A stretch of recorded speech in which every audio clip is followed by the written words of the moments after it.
Donc, au lieu d'être fâché par disons, l'incident, c'est pas l'incident, mais par l'Hachal qui vient lui dire à ma place, non, il a essayé d'étudier, de voir tout ce qui s'est passé. Donc c'est un homme de science qui a analysé un événement. Parce qu'il y a aussi, seul le marabout est habilité à solliciter la bénédiction divine, peut intervenir. Et Mohamed Harkoun, donc ça posait un problème pour le code et pour alors que dans la réunion des fêtes d'art, mais la parole, on ne peut pas la donner, il faut qu'il la mine, donne la parole dans un ordre établi, ainsi de suite. Enfin, la leçon de Taourit Mimoun, j'ai fini, dit Mohamed Harkoun, doit être méditée, analysée, diffusée, parce que historiquement, ontologiquement, anthropologiquement, tous les Maghrébins ont traversé ou traversent encore avec beaucoup de tensions et d'autres. Et nous avons érigé en exercice éducatif, en effort de recherche pour un humanisme maghrébien. Donc, Mohamed Harkoun, toujours la même chose, humanisme, le Maghreb. Voilà. Je ne vais pas peut-être prendre votre temps, je vais arrêter là. Et je vais simplement dire que Mohamed Harkoun n'a jamais rien demandé, qu'il ne demande rien, mais par la force de sa plume, de ses idées, il est devenu un grand humaniste que nous connaissons. Nous sommes convaincus que l'histoire lui rendra un jour justice, mais il est déjà notre fierté et notre histoire. Voilà.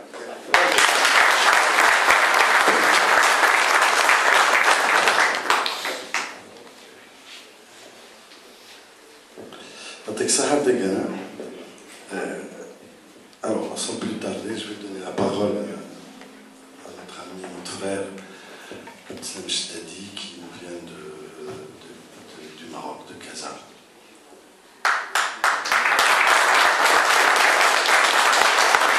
Et qui, comme je l'ai dit tout à l'heure, a assisté à l'enterrement, et c'est lui qui a lu l'oraison funèbre de Mohamed Harkoun, en présence de tous ceux qui étaient là pour assister à l'enterrement de Mohamed Harkoun.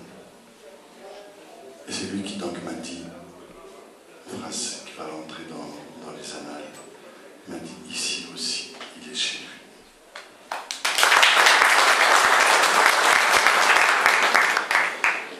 Abdeslam. Merci, cher ami. Je suis vraiment très ému de me trouver parmi vous.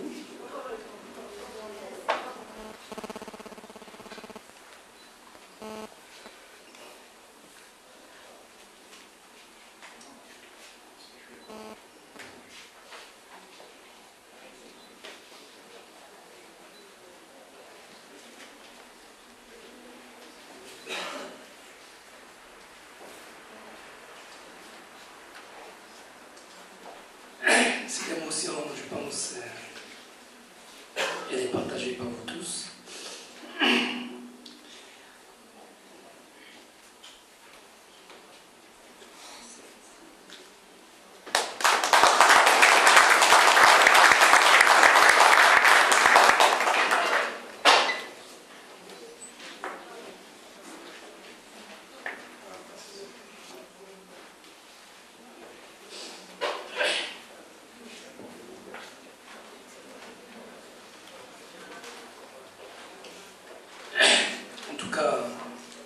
Vous savez tous que la perte d'un être cher est toujours douloureuse, mais évidemment, ce qui importe, c'est le souvenir et ce que nous faisons de ce souvenir, et le travail que nous faisons avec ce souvenir. Mohamed Harkoun nous a laissé beaucoup de ses souvenirs, de ce qui nous permettra longtemps de parler de lui, de garder sa mémoire, et de réfléchir et de bâtir à partir de ce qu'il nous a laissé. Bien sûr, le propos n'est jamais de rendre un culte à une personne, ce n'est pas de cela qu'il s'agit. Ce dont il s'agit, c'est toujours de saisir le sens de la vie de la personne qui nous a quittés et du symbole qu'elle a représenté pour nous. Et je pense que quelque chose a été dit tout à l'heure par mon ami Hachi qui est extrêmement importante, c'est que Mohamed Harkoun, partant d'un petit village de la Kabylie, a su arriver à une compréhension de ce qu'est l'humain, de façon générale. Donc a pu arriver à cette dimension d'universalité que nous avons tous en nous et qui est finalement l'essentiel de ce que nous devons cultiver. Nous ne pouvons nous connaître nous-mêmes que lorsque nous avons atteint à l'universalité. Et nous ne pouvons atteindre à l'universalité que lorsque nous connaissons nous-mêmes réellement et profondément. Et je pense que Mohamed Harkoun a su vivre ces dimensions réellement et profondément, c'est-à-dire à la fois être un Kabyle, un Algérien, un Maghrébin et un homme d'une façon générale. Donc assumer la condition humaine d'aujourd'hui. Alors justement, le problème qui s'est posé pour nous au lendemain des indépendances, c'était, après cette période obscure, cette période terrible pour les uns et pour les autres, et j'imagine en réalité beaucoup plus pour l'Algérie, ce qu'il fallait, c'est essayer justement de nous reconstruire, de faire la reconquête de nous-mêmes. Comment faire? Comment nous reconstruire? Comment faire la reconquête de nous-mêmes? Je pense que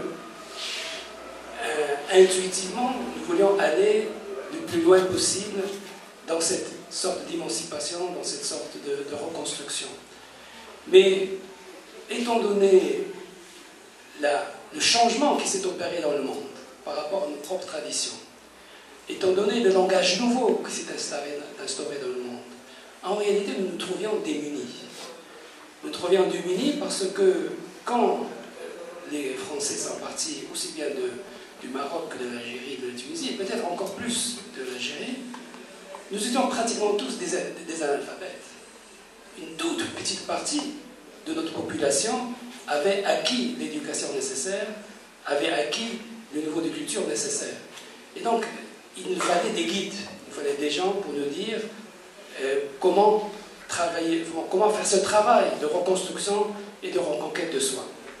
Et je pense que parmi justement les Maghrébins qui ont joué ce rôle de guide, je pense que Harkoun était une personnalité les plus distinguées, avec bien sûr son compatriote de ce même village, Moulay Mamri, et bien sûr bien d'autres Maghrébins du Maroc, de Tunisie ou d'autres régions du Maghreb. Alors, quelles étaient les questions qui nous étaient posées? Comment reconstruire nous-mêmes? Pour nous reconstruire, il y a d'une part un retour sur nous-mêmes, connaître notre passé, connaître notre culture, réapprendre notre langue, ce qu'on appelle un peu banalement retrouver son identité, mais en fait c'est beaucoup plus complexe que cela, parce que l'identité c'est pas quelque chose qui existe et qu'on va prendre quelque part, c'est quelque chose qui est infiniment complexe, difficile, qu'on reconstruit pas à pas, qui demande des allers-retours permanents, qui demande un travail continu, donc c'est quelque chose d'extrêmement difficile et complexe. Et donc il fallait faire ce travail de reconstruction par d'abord la connaissance de nous-mêmes, la connaissance du passé, la connaissance du présent.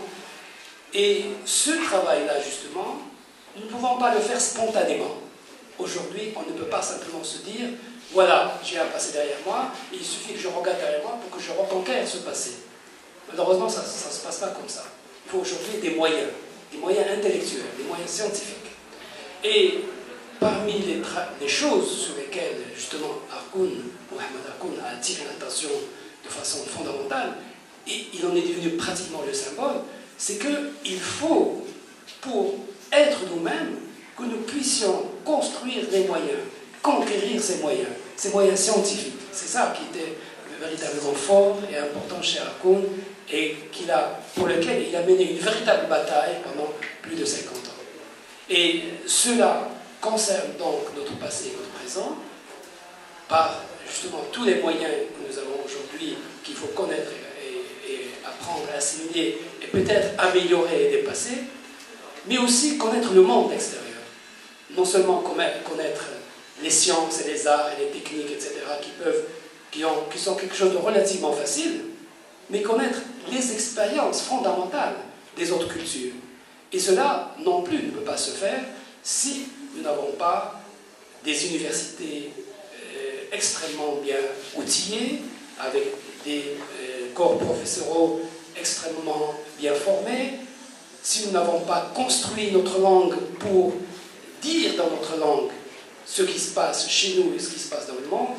Et tout ce travail, aujourd'hui, il en est encore vraiment à ses débuts, et c'est vers ce travail que Ibn Khaldun, Mohamed Haroun, le lapsus est très significatif, parce que 4 siècles auparavant, Ibn Khaldun avait conscience de ces problèmes. Et Ibn Khaldun a pratiquement forgé des outils qui peuvent servir pour la connaissance de la société, pour la connaissance du passé de manière nouvelle et rationnelle.